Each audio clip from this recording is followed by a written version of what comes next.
Dakilang Diyos makapangyarihan sa lahat, pinupuri ka po namin at pinapasalamatan sa umagang ito na ipinagkaloob mo sa amin na kami muli ay makapanambahan sa inyo sa Espiritu at katotohanan. Gabayan niyo po kami at patuloy na patawarin sa lahat ng mga kasalanang nagawa namin sa inyo at maging sa aming kapwa upang patuloy ng bawat isa sa amin ay magbigay kaluguran sa inyo sa umagang ito. Ito ang aming hiling sa pangalan ni Jesus. Amen.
Dakilang Diyos na magulang naming lahat, kami po ay lumalapit sa inyo na may buong pagpapakumbaba. Kinikilala ka namin bilang Diyos at tagapagligtas at wala kaming magagawa kung wala ang inyong tulong. Lumalapit po kami sa inyo sa umagang ito upang itaas sa inyo ang aming mga kahilingan sapagkat kami ay naniniwala na ikaw ang aming dakilang Diyos na may tainga na nakakarinig, may mga mata na nakakakita at may puso na nakakaramdam sa aming sitwasyon sa mga sandaling ito. At nang ayon sa inyong kalooban, inyo pong ipagkaloob kung ano man yung nararapat para sa amin. Unang-una, tinataas namin ang aming bansa. Tulungan po ninyo ang aming Pangulo sa kanyang mga desisyon para sa ikauunlad ng aming bansa. Sa kinakaharap na krisis ng aming bansa, O Diyos, ikaw po ang aming inaasahan na sasaklolo. Gabayan niyo po ang aming pamahalaan, ang mga namumuno. Patuloy niyo pong pangunahan, O Diyos. Pinadalangin din po namin sa mga sandaling ito ang mga frontliners namin, ang mga doctors, ang mga nurses na patuloy na nag-aalay ng kanilang buhay para sa paglilingkod sa aming kapwa sa kabila ng pandemya. Ingatan ninyo sila at huwag pababayaan. Patuloy na ipagkaloob sa kanila ang kalakasan na kanilang kailangan sa araw-araw. Dinadalangin po namin ang lahat ng mga simbahan na patuloy niyo pong gabayan. Hindi po maging hadlang ang pandemya sa pagpapalaganap ng inyong mensahe ng kaligtasan. Patuloy na gamitin at ingatan ang inyong mga manggagawa na itinatalagan niyo po sa bawat lugar sa anumang sulok ng aming mundo. Dinadalangin din po namin, O Diyos, ang mga may karamdaman, ang mga may sakit ng COVID-19 na inyo pong hipuin ng inyong dalawang kamay ang bawat isa sa kanila. Ipadanas ang inyong kaaliwan, higit sa lahat ang kagalingan na kanilang kailangan. Dalangin din po namin ang aming konferensya, patuloy na pagpalain at patatagin, maging ang MPC Group, ang NAIC, ang syudad, at ang Concho Multiplication Presbyterian Church ay inyo pong pagpalain at patuloy na tugunan ang pangangailangan ng inyong simbahan. Dalangin din po namin maging ang aming Missionary Joseph, Pastora Paula, ang kanilang mga anak, mga apo, ay inyo pong ingatan at pagpalain. Sa lahat ng miyembro ng Concho Multiplication Presbyterian Church, dalangin ko ang inyong paggabay, pag-ingat, at pagtugon sa lahat ng kanilang pangangailangan. Ito po ang aming samang dalangin ng may buong pananampalataya sa pangalan ni Jesus. Amen.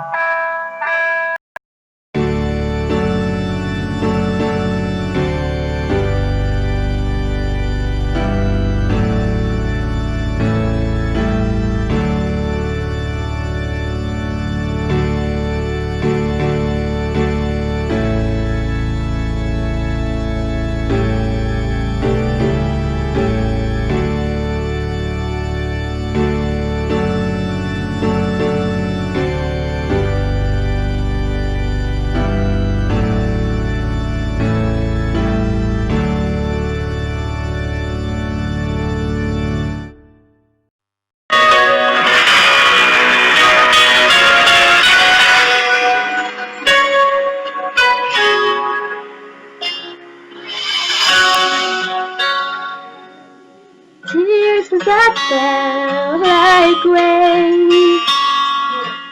streamed down from my heart. Colors turn to gray, emptiness led the way until I fell apart. You came to save me. You show me that you're just a prayer away.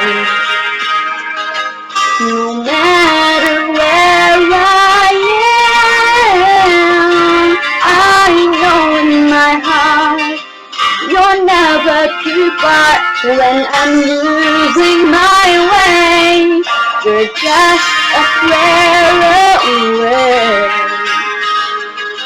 My strength is in my faith. I'm never alone. I'm never afraid, 'cause you're just a prayer away.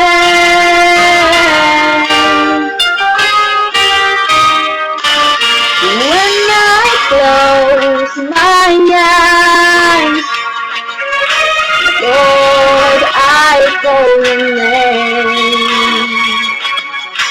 And the dark subsides, nothing can take the place of the peace I find. You came to save me, to show me that you're just a prayer away. No matter where I am, I know in my heart you're never too far. When I'm losing my way, you're just a prayer away. My strength is in my faith. I'm never alone. I'm never afraid, 'cause you're just a prayer away. Whenever I need to find you, I just fall on my knees.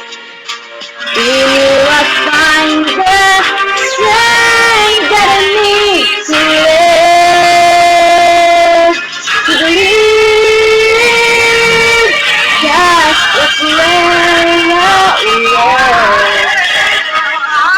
No matter where I am, I know in my heart you're never too far. When I'm losing my way, you're just a prayer away.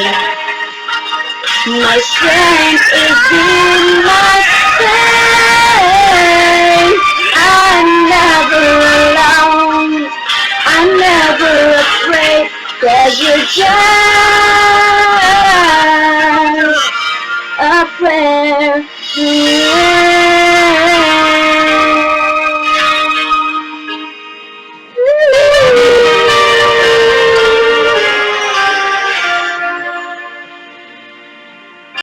Isang magandang umaga po sa ating lahat.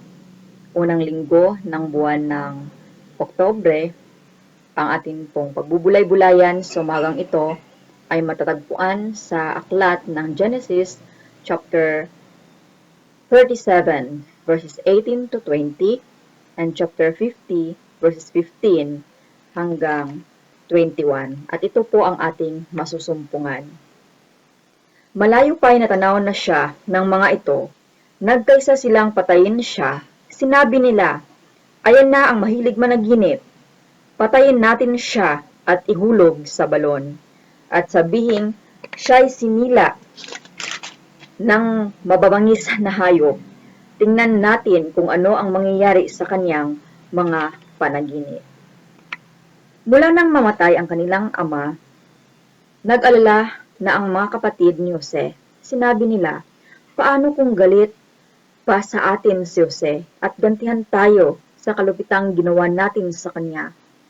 Nagpasugod sila kay Jose at ipinapasabi ang ganito, bago namatay ang ating ama, ipinagbilin niya na sabihin ito sa iyo. Nakikiusap ako na patawarin mo na ang inyong mga kapatid sa ginawa nila sa iyo. Kaya naman ngayon, nagsusumamo kami sa iyo na patawarin mo kaming mga lingkod ng Diyos ng iyong ama.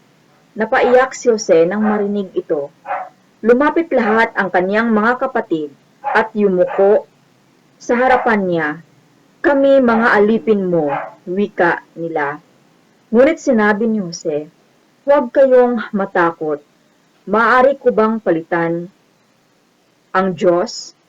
Masama nga ang inyong ginawa sa akin, subalit ipinahintulot iyon ng Diyos para sa kabutihan at dahil dooy naligtas ang marami ngayon. Kaya huwag na kayong mag-alala. Ako ang bahala sa inyo at sa inyong mga anak. Napanatag ang kanilang kalooban sa mga sinabing ito ni Jose. Tayo po'y manalangin. Dakilang Diyos, makapangyarihan sa lahat, sa pangalan ng aming Panginoong Hesukristo, sa amin pong pagbubulay-bulay ng inyong banal na salita, ipagkaloob sa amin ang pangunawa upang ang bawat salita na aming mapakinggan mula sa inyo ay amin pong maisa sa buhay sa araw-araw. Gabayan niyo po kami ng inyong banal na Espiritu sa pangalan ni Jesus. Amen. Muli isang maganda at mapagpalang umaga po sa ating lahat. Kamusta po ang bawat isa sa atin? Kung titingnan po natin ang ating paligid, kahit na nga po ay mayroong pandemya, ngunit hindi pa rin maiiwasan ang pagdami ng kumpanya na kung saan mayroong private company na nag-hire ng mga empleyado. So, kung tutuusin, nadami na rin ang tinatawag na mga tao na kung saan doon at tumatanda sa kumpanyang kanilang pinagtatrabahuan. Ibig sabihin doon na nag-retire yung karamihan. So, ngunit alam niyo ba, mga minamahal kong kapatid sa Panginoon, na ang bawat isa sa kanila ay dumaan sa tinatawag na mahihirap na sitwasyon bago natanggap sa kanilang mga trabaho. So, may maraming proseso. Minsan, halos isang buwang sweldo ang nautang na para pang requirements. At kung ating mapapansin, taon-taon ang daming nagsisipagtapos sa kolehiyo, ngunit ilan-ilan lamang sa kanila ang nakapasok sa trabaho. So marami pa rin ang walang trabaho. Kung may trabaho man, hindi na inline sa kursong kanilang natapos. So sa pag-a-apply ng isang trabaho, syempre kinakailangan na magpasa ng tinatawag na resume, data na naglalaman ng ating background. At ano ang nakalagay dito? Yung ating mga experience at dito din malalaman kung ikaw ba ay karapat-dapat sa posisyong iyong gustong pasukan. So ngayon, kahit saan saan maghahanap ng trabaho, aside sa experience, may karungtong pa itong tinatawag na with pleasing personality. So dito minsan, na-failed yung mga applicants. So ngayon, sa umagang ito, atin pong tingnan ang isang tao sa Biblia na kung saan matagurian po natin siyang isa sa mga dakilang tauhan sa Biblia na kung saan dumaan ng matinding experience, ngunit kalaunay, naging matagumpay at umangat sa mataas na posisyon sa buhay, maging sa lipunan. At ang taong ito na aking sinasabi, wala pong iba, kundi itong si Jose, na tinatawag na Joseph the Dreamer. siya po ay anak ni Jose kay Raquel.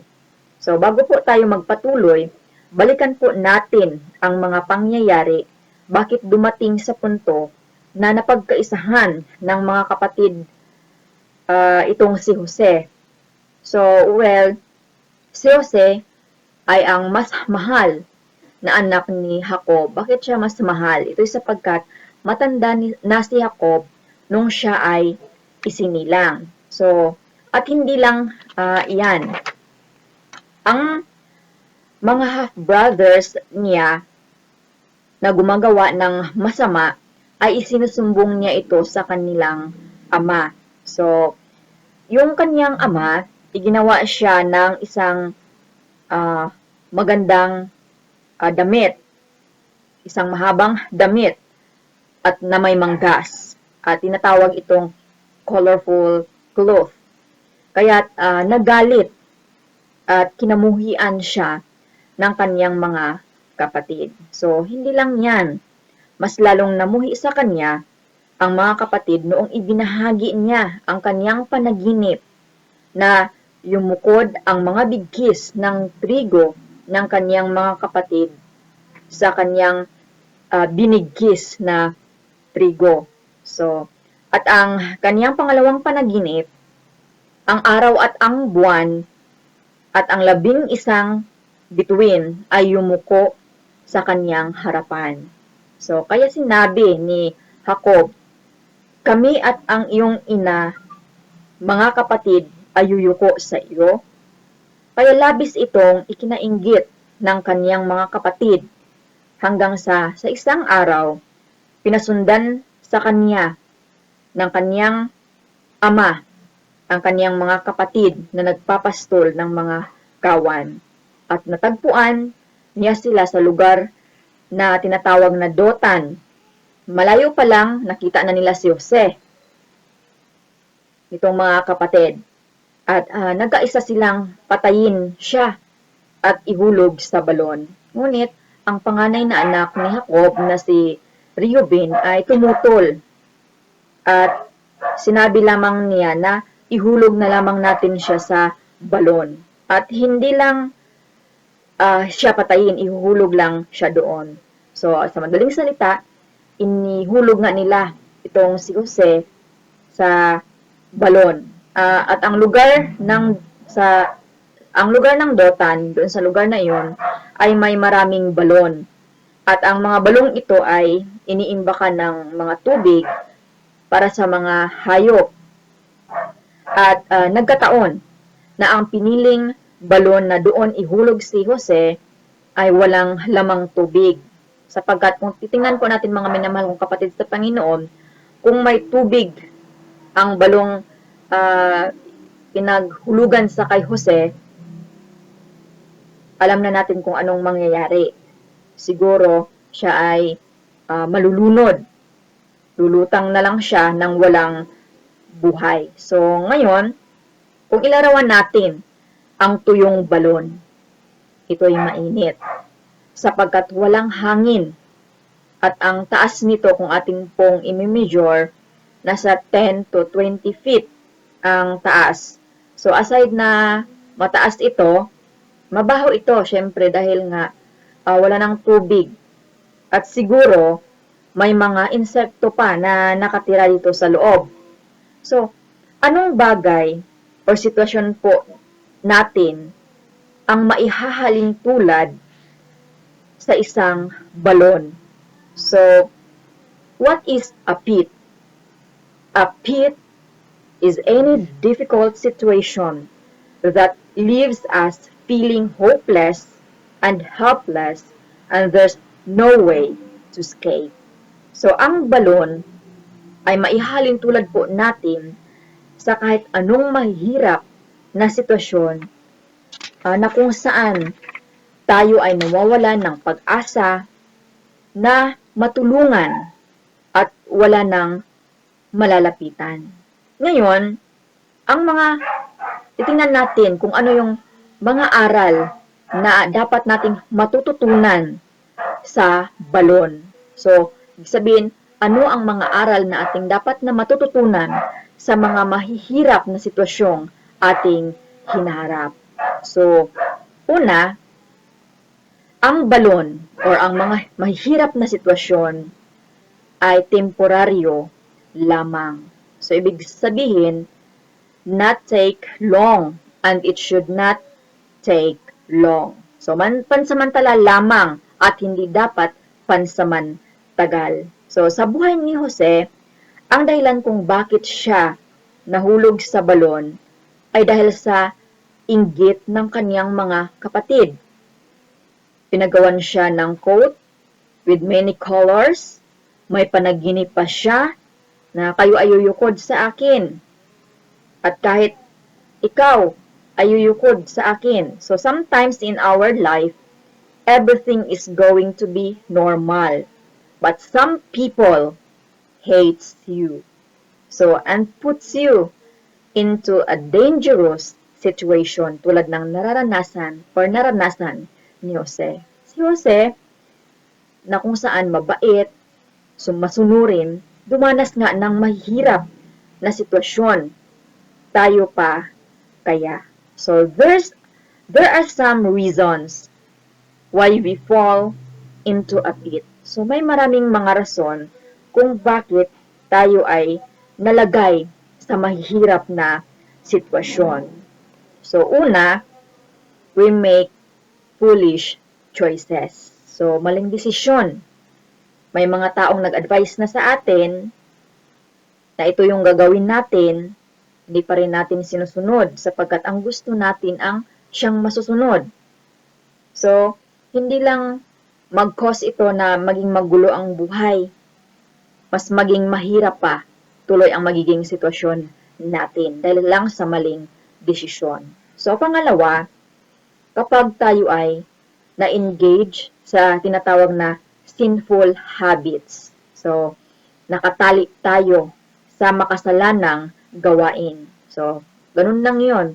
Pasimula sa patikim-tikim hanggang sa hindi na natin namamalayan na tayo pala ay nabitag at nahulog na or nalugmok na sa pagkakasala. So, sabihin natin, ay hindi niya ako napapansin o hindi niya ako nakikita na ako'y umiinom. Minsan ako'y nangungupit. Hindi pa rin napapansin ng karamihan at marami pang iba. So, ginagawa mo pa kahit alam mo na hindi ito tama. Sapagkat, kumbaga, naipapamuhay na siyang magre-resulta ng hindi maganda at hindi talaga magiging maganda ang kahihinatnan nito. So, aside from foolish decision, yung na-engage tayo sa pagkakasala, pangatlo, itong tinatawag na overtaken by addiction. So, ito yung nagiging kalakaran ng buhay mo. Para bang ikaw ay kumuha ng bato na ipinukpok mo mismo sa ulo mo. So, gumawa ng balon para doon din mahulog. So, sige, habang walang nakakapansin at nakakakita, gawin ko ito.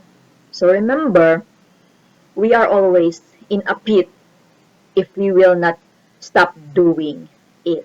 So, kaya nga, kung anumang rason kung bakit tayo dumanas ng matinding sitwasyon sa buhay, kailangan nating i-check ang ating sarili. So, let us always try to check ourselves. And despite of the many struggles in our life, let us always remember na ito po ay temporaryo lamang. Pangalawa, ang mga mahihirap na sitwasyon ay nagpapahayag or magpapahayag sa ating totoong pag-uugali. So, kadalasan, pag di maganda ang pangyayari, sige na ang sisihan. Kasi nga, ganito, ganyan dapat ang gagawin. Hindi na uubusan ng alibis. Pero pag good comment, inaangkin mo. Pag negative comment, sinisisi mo sa iba. Satan wants you to blame others. Again, Satan wants you to blame others, but God wants you to look at yourself. Sinabi nga ni Jesus, huwag mong tingnan ang puwing ng iba. So, always reflect at yourself. So, God is always there to help you. Ang Diyos ay nasa atin at handang tumulong. Ang layunin ng bawat mahirap na sitwasyon ay upang lumapit at tumawag tayo sa Kanya. Kung may nagtutulak sa iyo, if someone push you into a pit, itinulak ka sa mahirap na sitwasyon, ating pakatandaan, the Lord does not promise to remove that pit or that problem, but to help us to get out from that pit or problem. Hindi siya nangangakong alisin or tanggalin lahat ng problema, mga paghihirap na meron tayo, kundi tutulungan niya tayong mapagtagumpayan, malagpasan ang mga ito. Matitigas na mga anak, ayaw sumunod, mga asawang pasanin sa buhay, mga pangangailangan, mga minamahal kong kapatid, andyan ang Diyos handang tumulong para sa ikabubuti mo. Muli, andyan ang Diyos handang tutulong para sa ikabubuti mo. Sa buhay ni Jose, lamang ang inihulog siya sa balon ng kanyang mga kapatid na naging ang mahirap na sitwasyon na kanyang hiniharap. Ibinenta siya, ikinulong, nakulong siya. Sunod-sunod ang kanyang problema. Papalayo at papalayo siya sa kanyang pamilya, higit lalo sa kanyang ama na mahal siya. Kung titingnan natin, isang napakahirap na sitwasyon, but the Lord intended it for good, sapagkat siya ang magiging gobernador ng Ehipto. Bilang pangwakas, kung ilagay natin ang story sa ganitong paraan, sapagkat itong haring si Paraon most probably nagtaka kung bakit tanging si Jose lamang ang makakapag-interpret sa kanyang panaginip. He might investigate or interviewed him for the job that he is belong with. Siyempre, balikan natin ang nilalaman ng resume. So, nakalagay doon, position desire, governor, present address, Egypt, experience sa balon. From that pit, I know and learn to cry out to God when no one seems listening to me. Anong nangyari pagkatapos? How is your feeling to those who puts you into that pit? I don't have hatred anymore to those who hates me. Well, kung ikaw ang magiging gobernador, what should you do? I'm going to raise the name of the Lord. Sa bawat detalye ng ating buhay, alam ng Diyos, ngunit ating pakakatandaan, like Joseph, sa mga mahihirap na sitwasyon na kanyang naranasan, sapagkat alam niyang ang lahat ay temporaryo lamang. Patuloy siyang nananalig sa Diyos at patuloy na gumawa ng mabuti sa kanyang kapwa, lalong-lalo na sa mga nanakit sa kanya. He is a humble person, even he is in high position. At higit sa lahat, patuloy niyang itinataas ang Diyos sa kanyang buhay. Kaya nga mga minamahal kong kapatid sa Panginoon, sa anumang sitwasyon, we have a great God. Put your trust in Him and continue to abide in His love. Sa pangalan ng Ama, ng Anak, at ng Diyos Espiritu Santo. Amen.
we walk with the Lord in the light of His Word.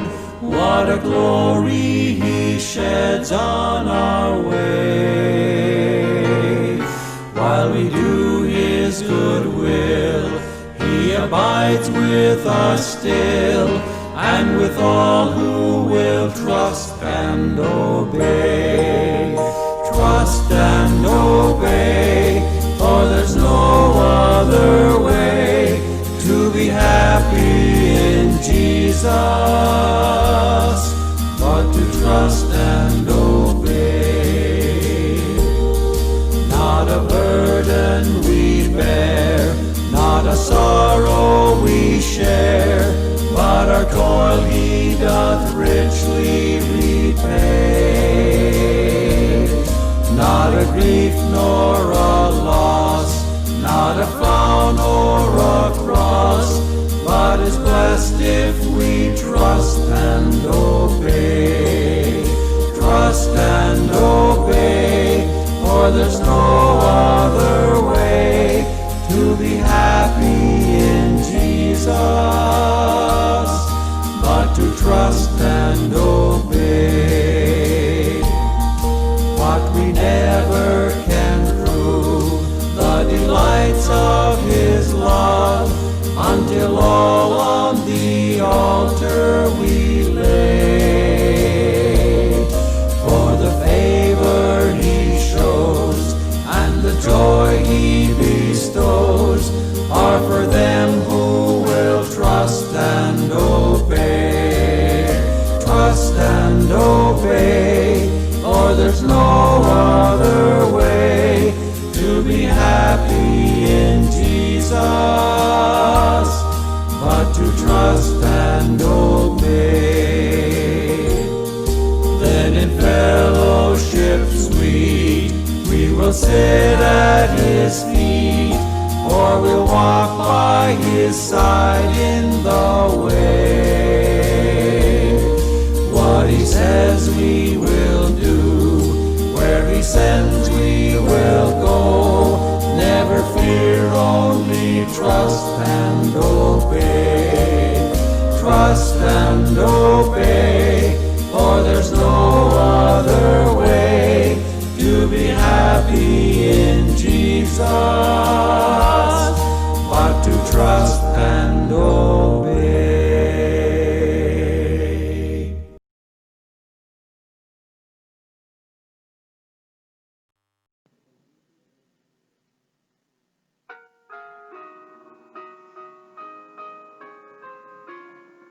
Dakilang Diyos, makapangyarihan sa lahat, sa pangalan ng aming Panginoong Hesukristo, lubusan po kaming nagpapasalamat sa inyo sa umagang ito, sa mga aral na aming napakinggan mula po Panginoon sa inyong banal na salita, na siyang magpatatag sa aming pananampalataya, pagtitiwala at paglilingkod sa inyo.